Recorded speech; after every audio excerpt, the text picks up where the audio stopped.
بسم الله الرحمن الرحيم.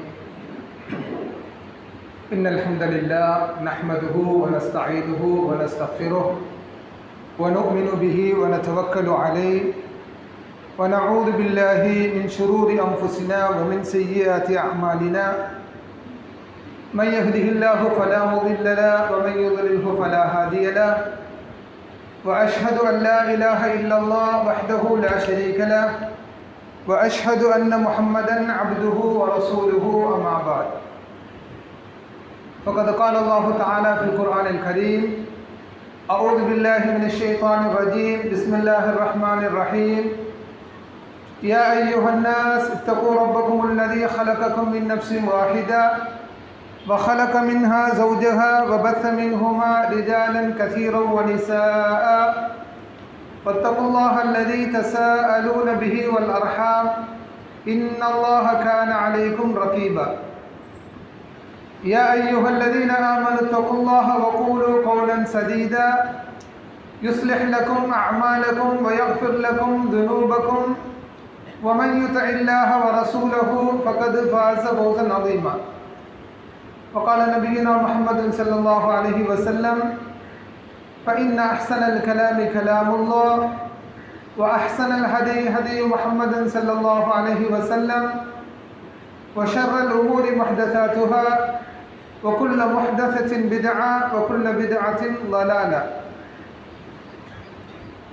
எல்லாம் வல்ல ஏக வல்லோன் அல்லாஹ்வை புகழ்ந்து ஸலவாத்தும் ஸலாமும் பெருமானார் ஸல்லல்லாஹு அலைஹி வஸல்லம் அவர்கள் மீதும் அவர்களை பின்பற்றி வாழக்கூடிய நல்ல மக்கள் அனைவர்கள் மீதும் உண்டாவதாக என்று பிரார்த்தித்த பின்னால், அல்லாஹ்வுடைய கடமைகளில் ஒன்றான ஜும்ஆவுடைய கடமையை நிறைவேற்றுவதற்காக அல்லாஹ்வுடைய இல்லமாகிய இப்பள்ளி வாயிலிலே நாங்கள் எல்லாம் ஒன்று சேர்ந்திருக்கிறோம்.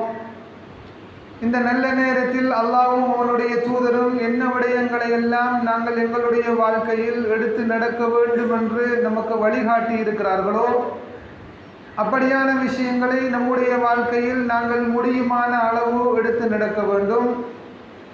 அல்லாஹ்வும் அவனுடைய தூதரும் என்ன விடயங்களை எல்லாம் நாங்கள் நம்முடைய வாழ்க்கையில் செய்யக்கூடாது, நெருங்கக்கூடாது என்று நமக்கு தடை செய்திருக்கிறார்களோ அப்படியான விடயங்களிலிருந்து முழுமையாக தவிர்ந்து வாழ்ந்து இறையச்சத்தோடு வாழ்ந்து இறை திருப்தியோடு இந்த உலகத்தை விட்டு பிரியக்கூடிய நல்ல மக்களாக அல்லாஹு தஆலா நம் அனைவரையும் ஆக்கி அருள்வானாக. அன்பார்ந்த இஸ்லாமிய சகோதரர்களே, அல்லாஹ்வின் நல்லடியார்களே, இன்றைய ஜும்ஆவில் நாங்கள் ரூஹ் என்று சொல்லக்கூடிய ஆன்மாவை பற்றியும் அந்த ரூஹ் எப்படிப்பட்டது, எங்கிருந்து வந்திருக்கிறது, எங்கு செல்ல இருக்கிறது என்பது தொடர்பான சில செய்திகளையும் சுருக்கமாக நாங்கள் அறிந்து கொள்ள இருக்குகின்றோம். அன்புக்குரியவர்களே, ரூஹ் என்பது ஒரு மர்மமான ஒரு விஷயம், ரகசியமான ஒரு விஷயம். இந்த ரகசியம் என்று வருகின்ற நேரம், மர்மம் என்று வருகின்ற நேரம், அதை தெரிந்து கொள்ள வேண்டும், அறிந்து கொள்ள வேண்டும் என்ற ஆர்வம் எல்லோருக்கும் உலகத்தில் இருப்பதை பார்க்கிறோம். ஏதாவது ஒரு விஷயம் ரகசியம் என்று இருக்குகின்ற நேரம் அதை எப்படியாவது கண்டுகொள்ள வேண்டும், தெரிந்து கொள்ள வேண்டும் என்ற ஆர்வம் மனிதர்களாகிய எல்லோரிடத்திலும் இருப்பதை பார்க்கிறோம்.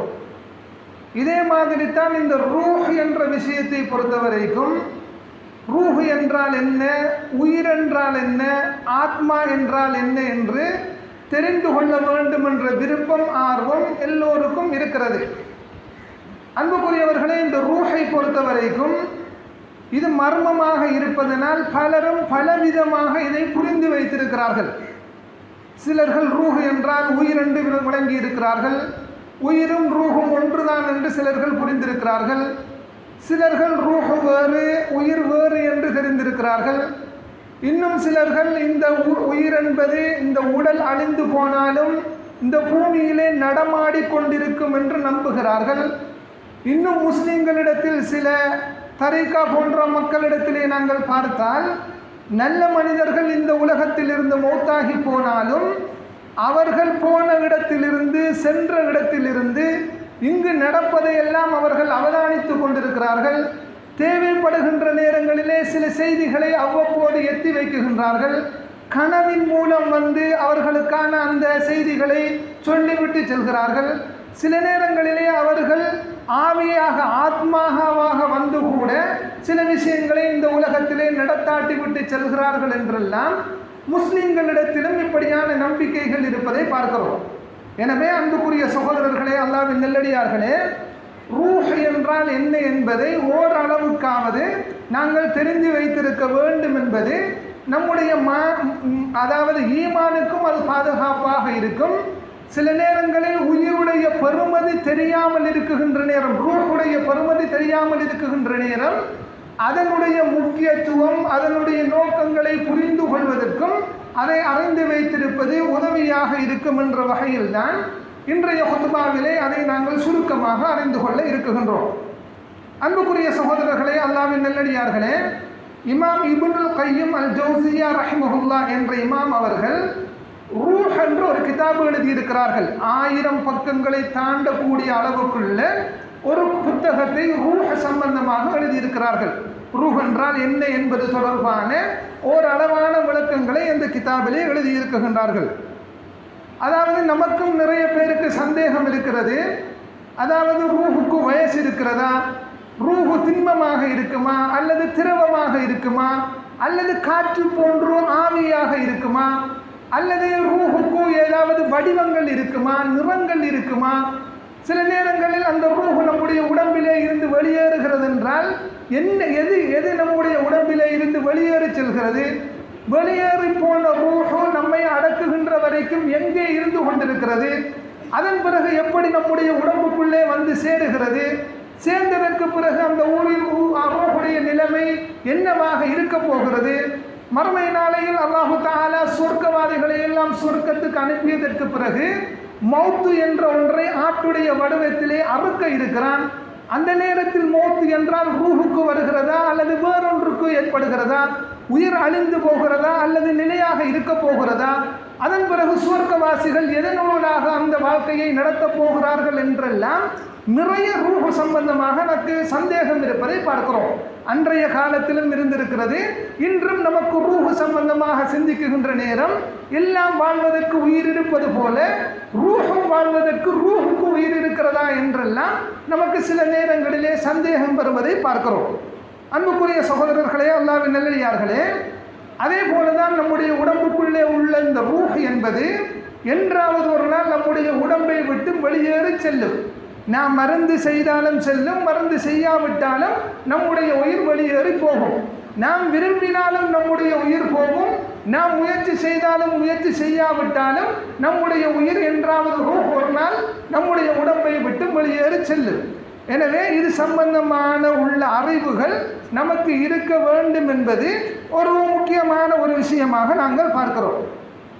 அன்புக்குரிய சகோதரர்களே, அல்லாஹ்வின் நல்லடியார்களே, ரூஹ் என்றால் என்ன அர்த்தம் என்று நாங்கள் குர்ஆனிலே பார்த்தால் அந்த வார்த்தைக்கு அல்லாஹு தஆலா பல்வேறுபட்ட அர்த்தங்களை சொல்கிறான். ஒரு வசனத்திலே அல்லாஹ் சொல்லுகின்ற நேரம் வகதாலிக அவ்ஹைனா இலைக ரூஹம் மின் அம்ரினா, நாங்கள் உமக்கு நபியே உங்களுக்கு எங்களுடைய ரூஹை வஹியாக அறிவித்தோம் என்று அல்லாஹ் சொல்கிறான். அந்த இடத்திலே ரூஹ் என்ற வார்த்தைக்கு குர்ஆன் என்ற அர்த்தத்தை பார்க்கிறோம். வகதாலிக அவ்ஹைனா இலைக ரூஹம் மின் அம்ரினா, எங்களுடைய கட்டளைகளில் உள்ள ரூஹ் குர்ஆனை உங்களுக்கு நாங்கள் வஹியாக தந்தோம் என்று சொல்கிறான். எனவே ரூஹ் என்ற வார்த்தைக்கு குர்ஆன் என்ற அர்த்தம் இருப்பதை பார்க்கிறோம். அதே போன்றுதான் இன்னொரு வசனத்தில் அல்லாஹ் சொல்லுகின்ற நேரம் தன்சீலும் மின் ரப்பில் ஆலமீன், இந்த குர்ஆன் ரப்புல் ஆலமீனாகிய அல்லாஹ் இடத்தில் இருந்து தான் இறங்கி வந்திருக்கிறது. நஸல பிஹி ரூஹுல் அமீன், ரூஹ் என்கின்ற நம்பிக்கையான ஜிப்ரீல் என்ற மலக்கு தான் அந்த குர்ஆனை கொண்டு வந்தார் என்று அல்லாஹ் தஆலா அந்த வசனத்திலே சொல்வதை பார்க்கலாம். எனவே அந்த இடத்திலே ரூஹ் என்றால் ஜிப்ரீல் என்ற அர்த்தத்தில் அந்த ரூஹ் என்ற வார்த்தை பாவிக்கப்பட்டிருக்கிறது. அதே போன்றுதான் அன்புக்குரியவர்களே, மரியம் அலைஹிஸ்ஸலாம் அவர்களுக்கு அல்லாஹ் தஆலா ஒரு குழந்தையை உருவாக்க நினைத்த நேரம் ஜிப்ரீல் என்ற மலக்கு அவருக்கு முன்னால் வந்து ஃபதமஸ்ஸல லஹா பஷரன் சவிய்யா, ஒரு மனித வடிவத்தில் மரியம் அலைஹிஸ்ஸலாம் அவர்களுக்கு முன்னால் தோன்றுகிறார். மரியம் அலைஹிஸ்ஸலாம் அவர்கள் என்னை நெருங்கக்கூடாது என்று அவரிடத்திலே சொல்கிறார்கள். அந்த நேரத்தில் அவர் சொல்கிறார், அல்லாஹ்வுடைய கட்டளை பிரகாரம் உங்களுக்கு ஒரு குழந்தையை பிறக்கச் செய்ய இருக்கிறேன் என்று சொன்ன நேரம், அவலம் என் சசினி பஷரும் வலம் அகு பகையா, அவர் சொல்கிறார், நான் விபச்சாரியும் கிடையாது, எந்த ஆணும் என்னை தொட்டது கிடையாது, நான் எப்படி பிள்ளையை பெறலாம் என்று மரியம் அலைஹிஸ்ஸலாம் அவர்கள் சொல்கிறார்கள். சொன்ன உடனே ஜிப்ரீல் அலைஹிஸ்ஸலாம் அவர்கள் அது அல்லாஹ்வுடைய கட்டளை பிரகாரம் நடக்கும் என்று சொல்லிவிட்டு வகலிமத்துஹு அல்காஹா இலா மர்யம் வ ரூஹும் மின்ஹு என்று அல்லாஹ் தஆலா அந்த சம்பவத்தை குர்ஆனிலே சொல்கிறார். அல்லாஹ்வுடைய கட்டளையான ரூஹ் என்ற ஒரு ஆத்மாவை ஜிப்ரீல் அவருக்கு கொடுத்து விட்டு சென்றார் என்று அல்லாஹ் தஆலா அந்த சம்பவத்திலே சொல்வதை பார்க்கிறோம். எனவே அந்த இடத்திலே ரூஹ் என்ற வார்த்தை ஒரு ஆத்மா, ஒரு உயிர் என்று அல்லாஹ் தஆலா பாவித்திருப்பதை பார்க்கலாம். அதே போன்றுதான் இன்னும் ஒரு வசனத்திலே ஆதம் அலைஹிஸ்ஸலாம் அவர்களை அல்லாஹ் படைத்த நேரம் வனஃபக்து ஃபீஹி மிர் ரூஹி என்று அல்லாஹ் தஆலா சொல்கிறான். ஆதம் அலைஹிஸ்ஸலாம் அவர்களை படைத்து விட்டு அல்லாஹ் என்னுடைய ஓர்டரை நான் அவருக்கு ஊதினேன்.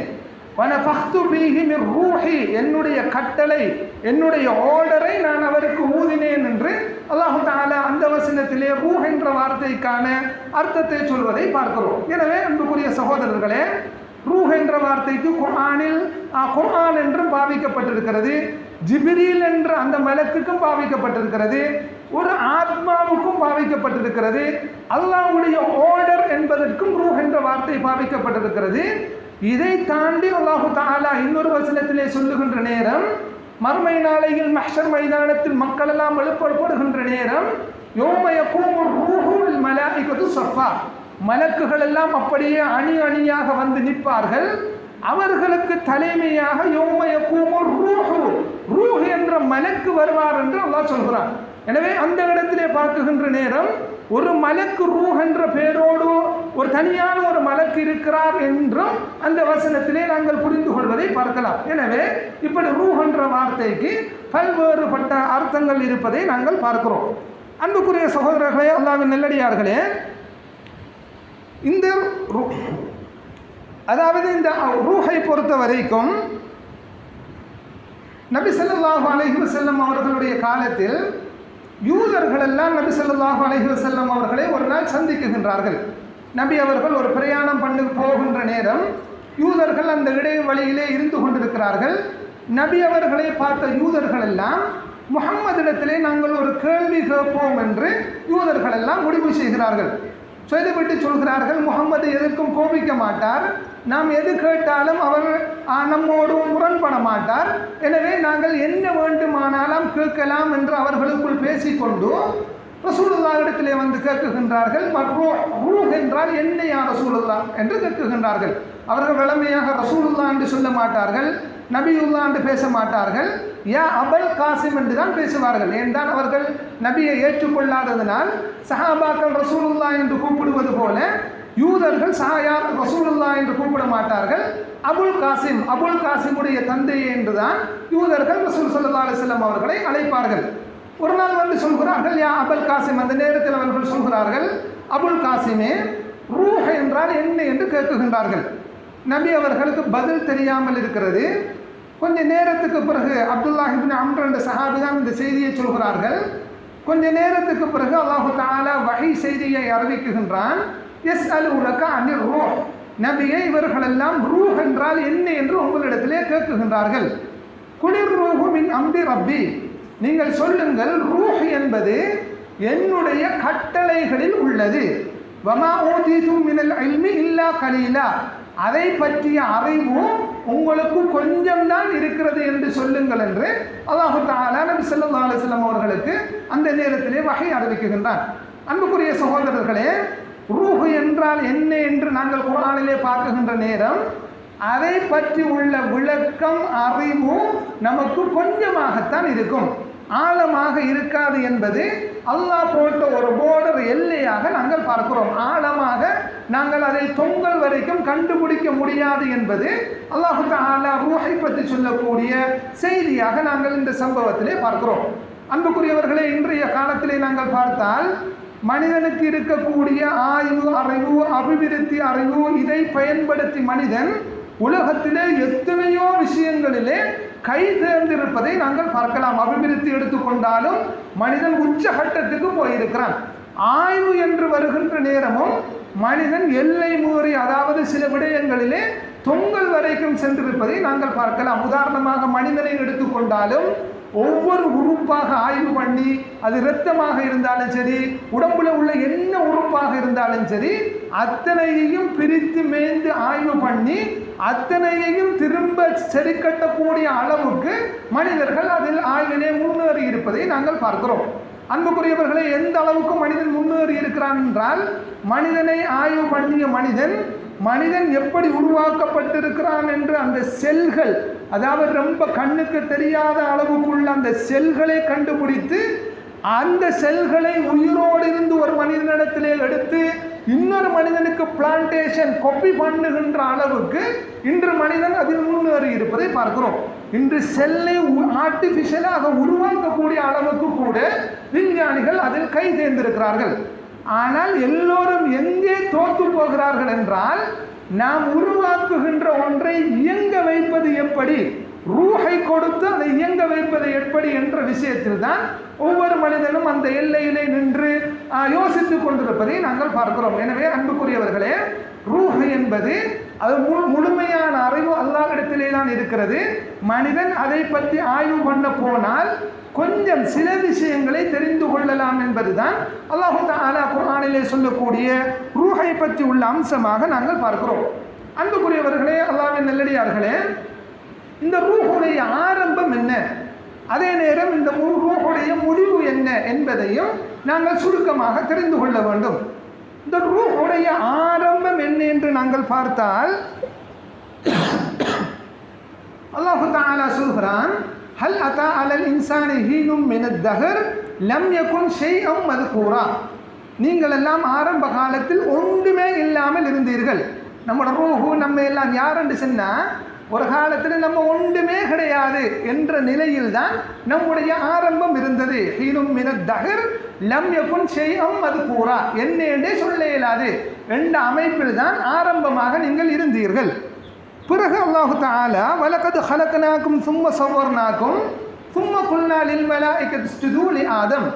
பிறகு அல்லாஹு தஆலா களிமண்ணினால் ஒரு மனித வடிவத்தில் ஆதம் என்ற ஒரு மனிதரை படைத்து, ஃபைதா சவ்வைதுஹு வ நஃபக்து ஃபீஹி, அவரை ஒரு முழுமையான ஒரு பூரணமான ஒரு வடிவத்துக்கு வந்ததற்கு பிறகு வ நஃபக்து ஃபீஹி, ஏற்கனவே இருந்த ஆத்மா என்ற படைக்கப்பட்ட ஒரு ரூஹை அல்லாஹு தஆலா அந்த செய்யப்பட்ட அந்த மனிதன் ஆதமுக்கு அல்லாஹு தஆலா ஊதுகிறான்.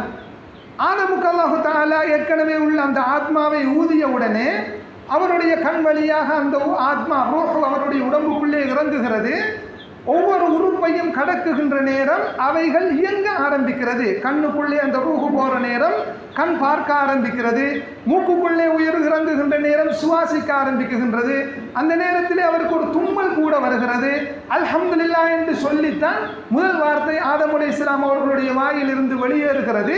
இப்படியாக அந்த ரூஹ் உடம்புக்குள்ளே இறங்கி கால் வரைக்கும் இறங்கி ஆதம் அலைஹிஸ்ஸலாம் அவர்கள் எழுந்து நிற்க ஆரம்பிக்குகின்றார்கள்.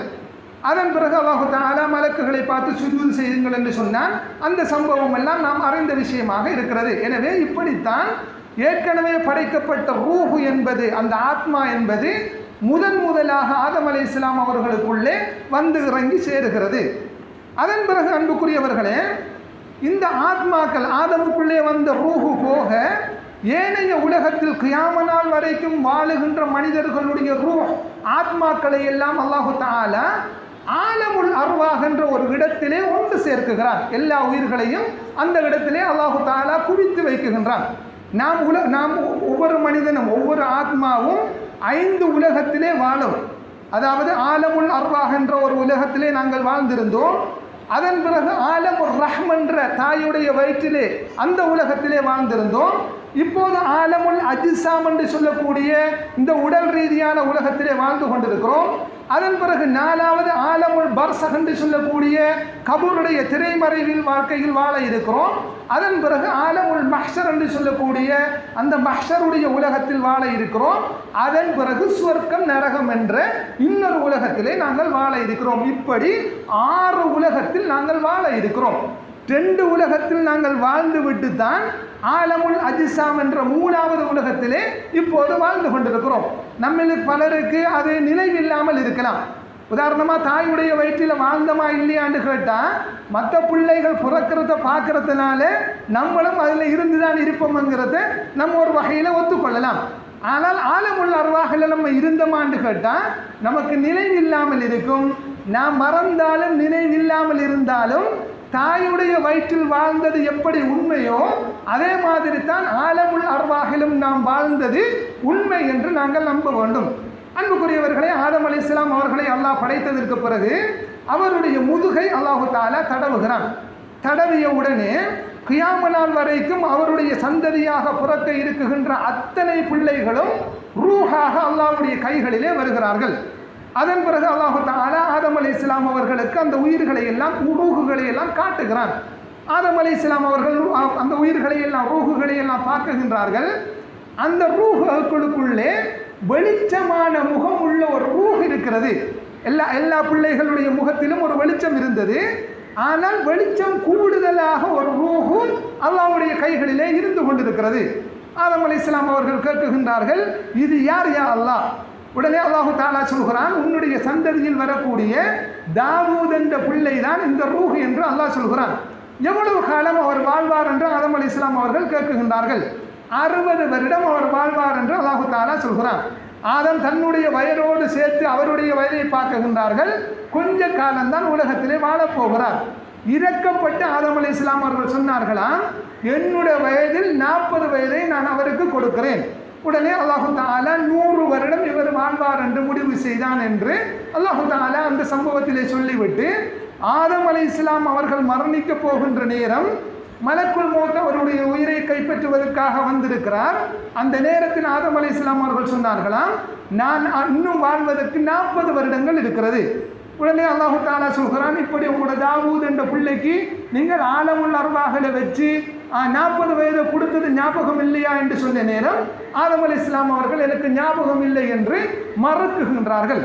அல்லாஹு தஆலா நபி ஸல்லல்லாஹு அலைஹி வஸல்லம் அவர்கள் சொன்னார்கள், ஃபனசிய ஆதம் ஃபனசிய துர்ரியத்துஹு. வாப்பா நம்மளோட வாப்பா ஆதம் அலைஹிஸ்ஸலாம் ஆலமுல் அர்வாஹில் நடந்ததை மறந்து போனார், அதனால் அவருடைய பிள்ளைகளும் மறந்து போயிருக்கிறார்கள் என்று நபி ஸல்லல்லாஹு அலைஹி வஸல்லம் அவர்கள் அந்த சம்பவத்தை சொல்கிறார்கள். எனவே அன்புக்குரிய சகோதரர்களே, இந்த ரூஹுகள் எல்லாம் ஆலமுல் அர்வாஹ் என்ற ஒரு இடத்திலே ஒன்று சேர்க்கப்படுகிறது. அந்த இடத்திலே வைத்து அல்லாஹு தஆலா நம்மோடு ஒரு ஒப்பந்தம் செய்திருக்கிறான், ஒரு உடன்படிக்கை செய்திருக்கிறான். குர்ஆனிலே அல்லாஹ் சொல்லுகின்ற நேரம், வைத் அஹத ரப்புக மின் பனி ஆதம மின் துஹூரிஹிம் துர்ரியத்தஹும் வஅஷ்ஹதஹும் அலா அன்ஃபுஸிஹிம். ரூஹுகளாக நாம் ஆலமுல் அர்வாஹிலே இருக்குகின்ற நேரம் அல்லாஹு தஆலா நம்மை பார்த்து கேட்டானா, அலஸ்து பி ரப்பிக்கும், எந்த வற்புறுத்தலும் இல்லாமல் அல்லாஹ் கேட்குகின்றான், நான் உங்களுடைய ரப்பு அல்லவா? அதாவது என்னைத்தான் நீங்கள் ரப்பாக ஏற்க வேண்டும் என்று திணிக்காமல் அந்த நேரத்தில் அல்லாஹ் அவர்களை பார்த்து கேட்குகின்றான், அலஸ்து பி ரப்பிக்கும், நான் உங்களுடைய ரப்பு இல்லையா என்று அல்லாஹு தஆலா ரூஹுகளை பார்த்து கேட்குகின்றான்.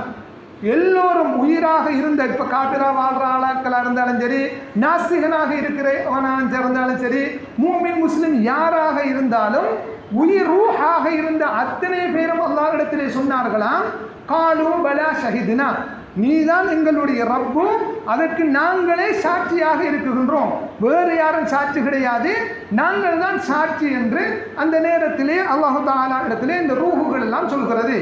அந்த கூலு யோமல் கியாமா இன்னா குன்னா அன்ஹாதா காஃபிலீன். அல்லாஹ் சொல்கிறான், இவங்க இப்படி ஒத்துக்கொண்டார்கள், ஆனால் மறுமை நாளையில் மஹ்ஷர் மைதானத்தில் விசாரிக்கின்ற நேரம் அதெல்லாம் ஞாபகம் இல்லை என்று இவர்கள் சொல்லுவார்கள், நாங்கள் மறந்து விட்டோம், எங்களுக்கு தெரியாது என்று இவர்கள் சொல்லுவார்கள் என்று அல்லாஹ் குர்ஆனில் இந்த வசனத்தை இறக்கி, நீங்கள் சொன்னதை உங்களுக்கு ஞாபகப்படுத்துகிறோம் என்று அல்லாஹு தஆலா இந்த செய்தியை குர்ஆனிலே சொல்கிறான். எனவே அன்புக்குரிய சகோதரர்களே, நாங்கள் எல்லாம் முதலிலே ஆலமுல் அர்வாஹ் என்ற ஆத்மாக்கள் உலகத்தில் தான் நாங்கள் முதலில் வாழ்ந்து கொண்டிருந்தோம். அதாவது உமர் ரலியல்லாஹு அன்ஹு அவர்கள் அலி ரலியல்லாஹு அன்ஹு அவர்களிடத்திலே கேட்பார்கள், நான் 3 விஷயங்களை ரசூலுல்லாஹ் இடத்திலே கேட்க வேண்டும் என்று இருந்தேன், ஆனால் கடைசி வரைக்கும் எனக்கு கேட்க முடியாமல் போய்விட்டது. ஒரு விஷயம், நான் ரசூலுல்லாஹ் இடத்திலே கேட்பதற்கு இருந்த ஒரு விஷயம், உலகத்தில் நாங்கள் மனிதர்களாக வாழுகின்ற நேரம் சிலரை நாங்கள் சந்தித்துக் கொள்கிறோம், அவர்களோடு நண்பர்களாக பழகுகிறோம், அவர்களோடு நாங்கள் அறிமுகமாகி இரக்கமாக பழகிக் கொள்கிறோம். ஆனால் இதற்கு முதல் அவர்களை நாங்கள் பார்த்ததும் இல்லை, அவர்களோடு பழக வேண்டும் என்று விரும்பி இருந்ததும் இல்லை. ஆனால் தற்செயலாக இப்படி சந்தித்து 2 பேரும் நண்பர்களாக பழகிக் கொள்கிறோம். இதற்கு என்ன காரணம் என்று அல்லாஹ்வுடைய தூதரிடத்தில் நான் கேட்க வேண்டும் என்று இருந்தேன் என்று உமர் ரலியல்லாஹு அன்ஹு அவர்கள் சொன்னார்கள். உடனே அலி ரலியல்லாஹு அன்ஹு அவர்கள் சொல்கிறார்கள், நபி ஸல்லல்லாஹு அலைஹி வஸல்லம் அவர்கள் சொன்ன ஒரு செய்தியை நான் உங்களுக்கு சொல்கிறேன். நபி அவர்கள் சொன்னார்கள், அல் அர்வாஹு ஜுனூதும் முஜன்னதா, இந்த ஆத்மாக்கள் எல்லாம் ஆலமுல் அர்வாஹ் என்ற அந்த ஆத்மாக்கள் உலகத்தில் கூட்டம் கூட்டமாகத்தான் இருந்து கொண்டிருந்தது. ஃபமா தஆரஃப மின்ஹா இஹ்தலஃப, அந்த நேரத்தில் சந்தித்த உயிர்கள் எல்லாம் உலகத்தில் சந்தித்து கொள்ளும். அந்த நேரத்தில் நண்பர்களாக நெருங்கி இருந்த உயிர்கள் எல்லாம் உலகத்தில் நண்பர்களாக நெருங்கி வாழும். அந்த நேரத்தில் முரண்பட்டு கொண்ட உயிர்கள் எல்லாம் உலகத்தில் சந்திக்காது. அந்த நேரத்தில் சண்டை பிடித்து கொண்ட உயிர்கள் எல்லாம் உலகத்திலும் முரண்பட்டு சண்டை பிடித்து கொண்டு வாழும் என்று நபி அவர்களுடைய செய்தியை அலி ரலியல்லாஹு அன்ஹு அவர்கள் சொல்கிறார்கள். அன்புக்குரிய சகோதரர்களே, நாம் எப்படி இந்த ஊரிலே பிறந்தோம், நான் இப்படியானவர்களை எல்லாம் ஏன் சந்தித்தோம், இப்படியான நண்பர்கள் எல்லாம் நம்மோடு எப்படி நம்ம சமகாலத்தில் வாழ்ந்தார்கள் என்றெல்லாம் நாம் யோசித்தால், நாம் ஆலமுல் அர்வாஹில் இருக்குகின்ற நேரம் நம்முடைய ஆத்மாக்கள் யாரையெல்லாம் சந்தித்ததோ அந்த சந்திப்பு தான் உலகத்தில் நடைபெற்று கொண்டிருக்கும் என்பதை நபி அவர்களுடைய இந்த ஹதீஸிலிருந்து நாங்கள் பார்க்கலாம். அடுத்த கட்டமாக அன்புக்குரியவர்களே, நாங்கள் எல்லாம் ஆலமுர் ரஹம் என்று சொல்லக்கூடிய தாயுடைய உலகத்துக்கு வருகிறோம். தாயுடைய உலகத்துக்கு எப்படி வருகிறோம் என்றால், அல்லாஹு தஆலா குர்ஆனிலே சொல்கிறான், அதாவது தாயுடைய வயிற்றுக்குள்ளே ஒரு மனிதன் முதலிலே வஹுவல்லதி யுஸவ்விருக்கும் ஃபில் அர்ஹாமி கைஃப யஷா, அல்லாஹு தஆலா தாயுடைய வயிற்றுக்குள் நம்முடைய உருவங்களை தான் முதலிலே படைக்குகின்றான். நாம் இந்திரியமாக இருந்து தாயுடைய கற்பத்துக்குள்ளே வந்து தாயுடைய சினை முட்டையோடு சேர்ந்து வளர்ந்து நாங்கள் ஒரு சதை துண்டாக குறிப்பிட்ட காலம் ஒரு உருவமாக மாறுகிறோம். அல்லாஹு தஆலா சொல்கிறான், ஹுவல்லதி யுஸவ்விருக்கும் ஃபில் அர்ஹாம் கைஃப யஷா, அவன் என்ன வடிவமாக நாங்கள் வர வேண்டும் என்று விரும்புகிறானோ அந்த வடிவத்தில் தாயுடைய வயிற்றுக்குள் அல்லாஹு தஆலா நம்மை படைக்குகின்றான். அதன் பிறகு ஆலமுல் அர்வாஹில் இருக்கக்கூடிய அந்த ஆத்மா ரூஹை அல்லாஹு தஆலா ஒரு மலக்கிடத்திலே கொடுத்து அனுப்பி 120 நாட்களுக்கு பிறகு தாயுடைய வயிற்றுக்குள் அந்த சதை துண்டோடு அந்த மலக்கு அந்த ரூஹை இணைத்து விட்டு செல்வார். அதன் பிறகுதான் இந்த தாய் 120 நாட்களுக்கு பிறகு அந்த ரூஹ் ஆத்மா அசைவதையெல்லாம் தன்னுடைய வயிற்றுக்குள்ளே உணர்ந்து கொள்வாள் என்று நபி ஸல்லல்லாஹு அலைஹி வஸல்லம் அவர்கள் சொன்னார்கள். எனவே அன்புக்குரியவர்களே, வயிற்றுக்குள்ளே உருவம் தான் வளர்கிறது. ரூஹ் என்பது அங்கிருந்து தான் ஒரு மலக்கின் மூலமாக நமக்கு வந்து சேருகிறது என்று நபி ஸல்லல்லாஹு அலைஹி வஸல்லம் அவர்கள் சொன்னார்கள். இப்படி வளர்ந்ததுக்கு பிறகு 10 மாதங்களுக்கு பிறகு ஒருவர் குழந்தையாக இந்த உலகத்திலே ஆலமுல் அஜ்சாம் என்ற 3வது உலகத்துக்கு வந்து சேருகிறார். அப்படி வந்து சேருகிற நேரம் அன்புக்குரியவர்களே, குழந்தைகள் பெரும்பாலும் அழுது கொண்டுதான் வரும். அதற்கு என்ன காரணம் என்று பலரும் சொல்லுவார்கள். ஆனால் அதிகமான இமாம்கள் சொல்லக்கூடிய காரணம், அந்த உயிர்கள் அந்த உலகத்தை விட்டு பிரிவதனுடைய கவலையினால் தான் அந்த குழந்தைகள் அழுது கொண்டு உலகத்துக்கு வருகிறது. ஏனென்றால் ஆலமுர் ரஹ்ம் என்றால் அன்புக்குரிய இரக்கத்துக்குரிய உலகம் என்பதுதான் அந்த வார்த்தைக்கான அர்த்தம். தாயுடைய வயிற்றிலே இருக்குகின்ற நேரம் அந்த ரூஹ் அந்த ஆத்மா எந்த சிரமமும் இல்லாமல் எந்த கஷ்டமும் இல்லாமல் சந்தோஷமாக வாழுகின்ற காலம் அந்த ஆலமுர் ரஹம் என்றால் இரக்கம், அன்பு என்று அர்த்தம். அந்த அன்பான உலகத்தில் தான் அந்த ஆத்மா சந்தோஷமாக வாழ்ந்து கொண்டிருக்கும்.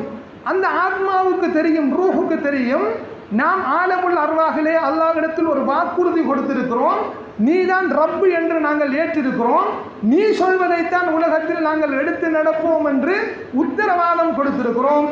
ஆலமுல் அஜ்சாமுக்கு நாம் வந்தால் அந்த வாக்குறுதியை நிறைவேற்ற முடியுமா முடியாதா என்ற கவலையில் தான் சந்தோஷமான உலகத்தை விட்டு பிரிகின்ற நேரம் குழந்தைகளுடைய வடிவத்தில் ரூஹ் அழுது கொண்டு வருகிறது என்று உலமாக்கள் அதற்கான விளக்கத்தை சொல்லுவார்கள். எனவே அன்புக்குரிய சகோதரர்களே, நம்முடைய ரூஹ் ஆத்மாக்கள் எல்லாம் இப்படித்தான் 3வது உலகமான நாம் வாழ்ந்து கொண்டிருக்கக்கூடிய ஆலமுல் அஜ்சாம் என்ற உலகத்துக்கு வந்து சேர்ந்தது என்பது மார்க்கம் சொல்லக்கூடிய செய்திகளாக நாங்கள் பார்க்கிறோம். எனவே அன்புக்குரிய சகோதரர்களே, அல்லாஹ்வின் நல்லடியார்களே, என்ன நோக்கத்தோடு மூன்றாவது உலகத்தில் நாங்கள் வாழ்ந்து கொண்டிருக்கிறோமோ அந்த விஷயத்தில் நாங்கள் மிக கவனமாக இருக்க வேண்டும். என்ன நோக்கத்துக்காக உலகத்துக்கு வந்தோமோ அந்த நோக்கத்தை நிறைவேற்றுகின்ற விஷயங்களில் நாங்கள் கருத்தாக இருக்க வேண்டும். ஏனென்றால் நம்மில் அதிகமானவர்களை பார்த்தால் அழிந்து போகக்கூடிய ஒன்றுமே இல்லாத இந்த உடலுக்கு கொடுக்குகின்ற முக்கியத்துவத்தில் ஒரு சின்ன பகுதியாவது ரூஹ் என்ற ஆத்மாவுக்கு கொடுக்காமல் தான் நாங்கள் வாழ்ந்து கொண்டிருக்கிறோம். நம்முடைய உடல் ஷேப்பாக இருக்க வேண்டும் என்பதற்காக எவ்வளவு நேரம் நாங்கள் எக்ஸசைஸில் ஈடுபடுகிறோம். நாம் ஆரோக்கியமாக தூங்க வேண்டும் என்பதற்காக இரவு பகல் பார்க்காமல் கஷ்டப்பட்டு உழைத்து சொகுசான இடங்களை அமைத்து அந்த இடங்களிலே நாங்கள் தூங்கி கொண்டிருக்கிறோம். ருசியாக சாப்பிட வேண்டும், ஹெல்த்தாக இருக்க வேண்டும்.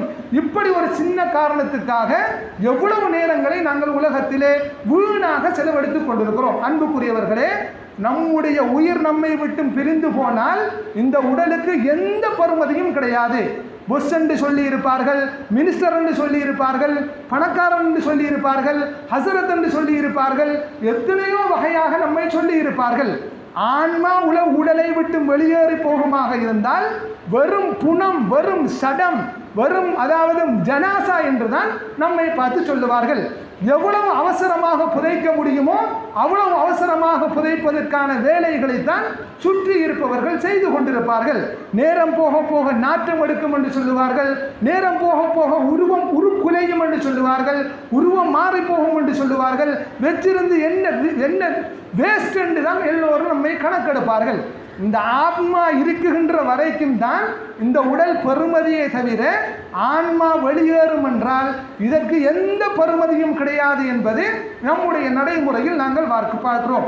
எனவே அன்புக்குரிய சகோதரர்களே, இந்த ஆலமுல் அஜ்சாம் என்ற உலகத்தில் வாழுகின்ற காலத்தில் ஒன்றுக்கும் பெறுமதி இல்லாத இந்த உடம்புக்கு கஷ்டப்படுவதை விட இந்த ஆன்மாவுடைய சந்தோஷத்துக்காக நாம் உலகத்தில் கஷ்டப்பட வேண்டும், வாழ வேண்டும் என்பதுதான் இந்த உலகத்துக்கு வந்த நோக்கமாக இருக்கிறது. எனவே அந்த நோக்கத்தை புரிந்து அறிந்து அல்லாஹ் என்ன வழியில் நாங்கள் இந்த உலகத்திலே வாழ வேண்டும் என்று சொல்லியிருக்கிறானோ அந்த வாழ்க்கையோடு வாழ்வதற்கு அல்லாஹு தஆலா நம் அனைவருக்கும் தௌஃபீக் செய்வானாக. வ ஆகிரு தஅவானா அல்ஹம்துலில்லாஹி ரப்பில் ஆலமீன்.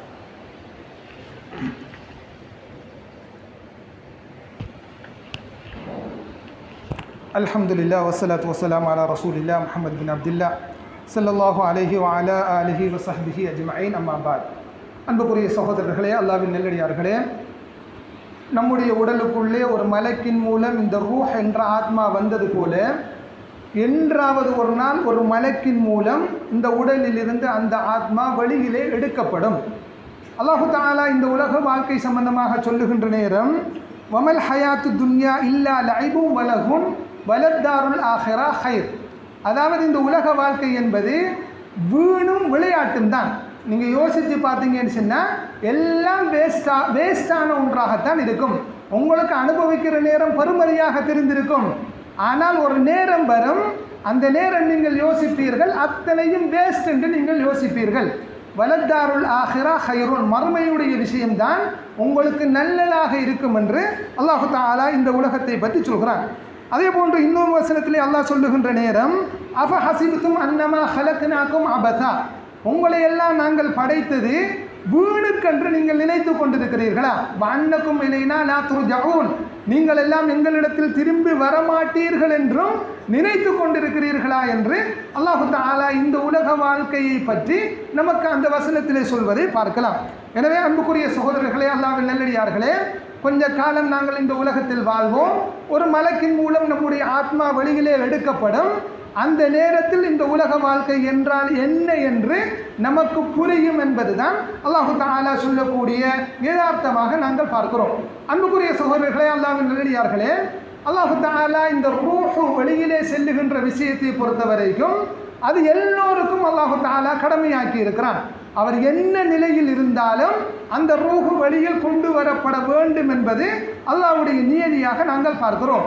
அந்த ரூஹ் வெளியேறுகின்ற அந்த மரணம் என்ற விஷயம் தண்ணீரிலும் அல்லாஹ் வைத்திருக்கிறான். தண்ணிக்குள்ளே போனால் எத்தனையோ மனிதர்கள் தாண்டு போயிருக்கிறார்கள்.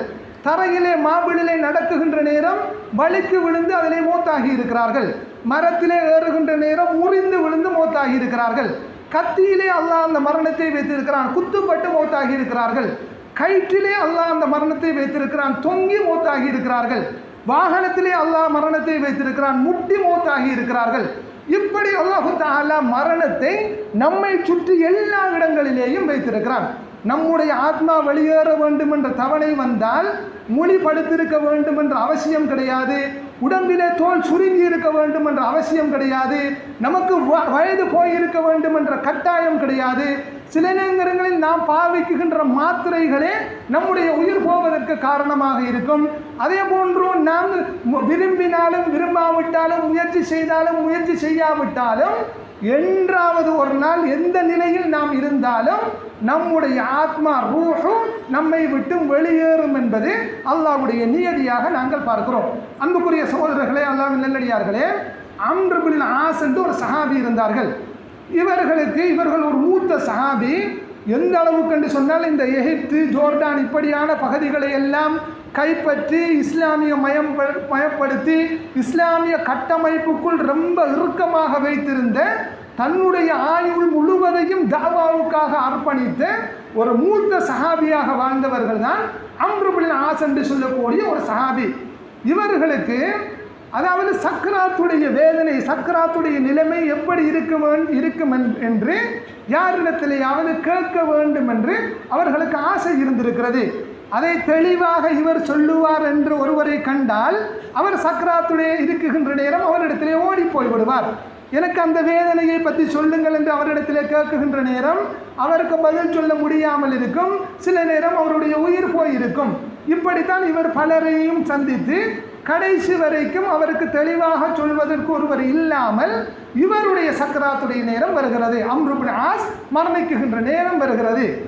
அவருடைய நண்பர்கள் எல்லாம் அவரிடத்திலே போய் சொல்கிறார்கள், சக்கராத்துடைய உயிர் பிரிகின்றார், அதாவது ரூஹு கலந்து போகின்ற நேரம் எப்படி இருக்கும் என்று யாரிடத்திலேயாவது தெளிவாக கேட்டு தெரிந்து கொள்ள வேண்டும் என்று ஆசைப்பட்டீர்கள். இப்போ நீங்கள் அந்த நிலையில் இருக்குகின்றீர்கள். எங்களுக்கு தெளிவாக சொல்லுங்கள், உங்களுடைய நிலைமை எப்படி இருக்கிறது என்று, ரூஹு பிரிகின்ற நேரத்தை பற்றி எங்களிடத்திலே சொல்லுங்கள் என்று அவருடைய நண்பர்கள் கேட்குகின்றார்கள்.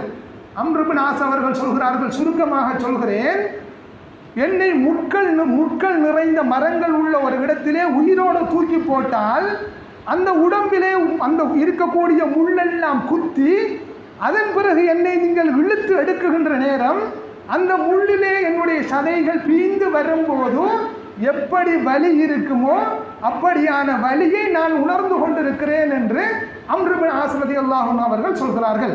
அன்புக்குரிய சகோதரர்களே, இந்த ரூஹு வெளியே போகின்ற நேரம் வெளியேற மறுக்கும் என்று நாங்கள் ஹதீசுகளிலே பார்க்கிறோம். குல்யத்து வஃபாக்கும் மலக்குல் மூத்தில்லதி புக்கிலபிக்கும், உங்களுக்கண்டு உங்களோட உயிரை எடுக்கிறதுக்கண்டு ஒரு மலக்கை அல்லாஹ் பொறுப்பாக்கி இருக்கிறான். அவர் அந்த நேரம் வருகின்ற நேரம் உங்களிடத்திலே வருவார். அதாவது பின்னல் மௌத்தல்லதி தஃபிர்ரூன மின்ஹும், இந்த ரூஹு ஆத்மா ஓடி ஒழிக்கும் வழியிலே வர மறந்து கொண்டிருக்கும். ஏனென்றால் இந்த உயிர் ஆத்மாவுக்கு தெரியும், அடுத்த உலகத்துக்கு போனால் நான் உலகத்தில் வாழ்ந்த வாழ்க்கையுடைய பலன்தான் அங்கு நான் அனுபவிக்க இருக்கிறேன் என்பது அந்த ரூஹுக்கு ஆத்மாவுக்கு தெரிந்த விஷயமாக இருக்கும். எனவே உலகத்தில் ஒரு மனிதன் சரியான வாழ்க்கை வாழாமல் இருந்தால் ஆன்மா நம்முடைய உடம்பையிலிருந்து வெளியேற மறுக்கும். அந்த நேரத்தில் மலக்குகள் அடித்து வற்புறுத்தி, அதாவது கஷ்டப்பட்டு தான் அந்த ரூஹை வெளியிலே எடுப்பார்கள். அதாவது அந்த நேரம் கடுமையான வருத்தமாக இருக்கும் என்று அல்லாஹு தஆலா சூரத்து நாஸிஆத் என்ற அந்த சூறாவிலே ரூஹு பிரிகிற நேரத்தில் உள்ள அந்த சங்கடம் வலி என்ன என்பதை அல்லாஹு தஆலா அந்த சூறாவிலே சொல்கிறான். எனவே அன்புக்குரிய சகோதரர்களே, அல்லாஹ்வின் நல்லடியார்களே, இலகுவாக நாங்கள் அல்லாஹ்வுடைய ஏற்பாட்டின் பிரகாரம் வந்து விட்டோம். ஆனால் உலகத்தில் இருந்து நாங்கள் பிரிகின்ற நேரம் வருத்தம் இல்லாமல் நாங்கள் பிரிய வேண்டுமாக இருந்தால் ஆலமுல் அர்வாஹில் அல்லாஹ்விடத்தில் கொடுத்த வாக்குறுதி இந்த உலகத்தில் நிறைவேற்றப்பட வேண்டும் என்று நபி ஸல்லல்லாஹு அலைஹி வஸல்லம் அவர்கள் நமக்கு சொல்லித் தருகிறார்கள். அன்புக்குரியவர்களே, சுருக்கமாக சொல்லி முடித்துக் கொள்கிறேன். அலி ரலியல்லாஹு அன்ஹு அவர்கள் ஒரு பாடல் பாடுவார்கள். அதாவது அடிக்கடி அவர்கள் ஒரு பாடலை படிப்பார்கள். என்ன பாடல் என்றால் சொல்லுவார்கள், வலதுதுக்க உம்முக்க யப்ன ஆதம் பாக்கியா வன்னாசு ஹவுலக யல்ஹகூன சுரூரா ஃபஅமல் யௌமிக அன் தகூன லமா பகவ் ஃபி யௌமி மௌத்திக லாஹிகம் மஸ்ரூரா. இப்படியான ஒரு வரியை படிப்பார்கள். என்ன அர்த்தம் என்றால், வலததுக்க உம்முக யப்ன ஆதம் பாக்கியா வன்னாஸ் ஹவுலக யல்ஹகூன சுரூரா.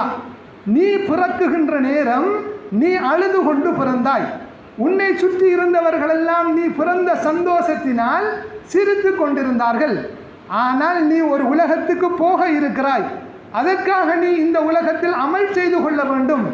அப்படி நீ சரியாக வாழ்ந்து கொண்டால் ஒரு நேரம் வரும், அந்த நேரத்தில் உன்னை சுற்றி இருக்கக்கூடியவர்கள் எல்லாம் அழுது கொண்டிருப்பார்கள், நீ சிரித்து கொண்டு போவாய் என்று அலி ரலியல்லாஹு அன்ஹு அவர்கள் சொல்கிறார்கள். அன்புக்குரிய சகோதரர்களே, அல்லாஹ்வின் நல்லடியார்களே, வாழ்க்கையுடைய யதார்த்தத்தை நாங்கள் புரிந்து கொள்ள வேண்டும். நாம் எங்கிருந்து வந்தோம், எதற்காக வாழ்ந்து கொண்டிருக்கிறோம், எங்கே போகிறோம் என்பதையெல்லாம் நாங்கள் தெளிவாக அறிந்து கொள்ள வேண்டும்.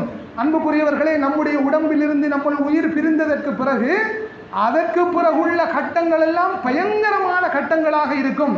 அதை நீங்கள் குர்ஆன் ஹதீஸிலே படித்தீர்கள் என்றால் உலகத்தில் வாழ்வது அதாவது வேஸ்ட் என்று நினைக்கக்கூடிய அளவுக்கு ரொம்ப பயங்கரமான காலங்களாக அவைகள் எல்லாம் இருக்கும். எனவே உலகத்தில் வாழுகின்ற காலத்தில் அழிந்து போகின்ற உடலுக்கு கஷ்டப்படுவதை விட, சும்மா விட்டு விட்டு போகின்ற இந்த துன்யாவுக்கு கஷ்டப்படுவதை விட ஆகிராவுக்கான விஷயங்களிலே நாங்கள் மிக கவனமாக இருக்க வேண்டும். நாங்கள் எதை அமலாக செய்கிறோமோ அந்த அளவுக்குத்தான் நம்முடைய ஆத்மா சந்தோஷமாக நம்மை விட்டு பிரியும்.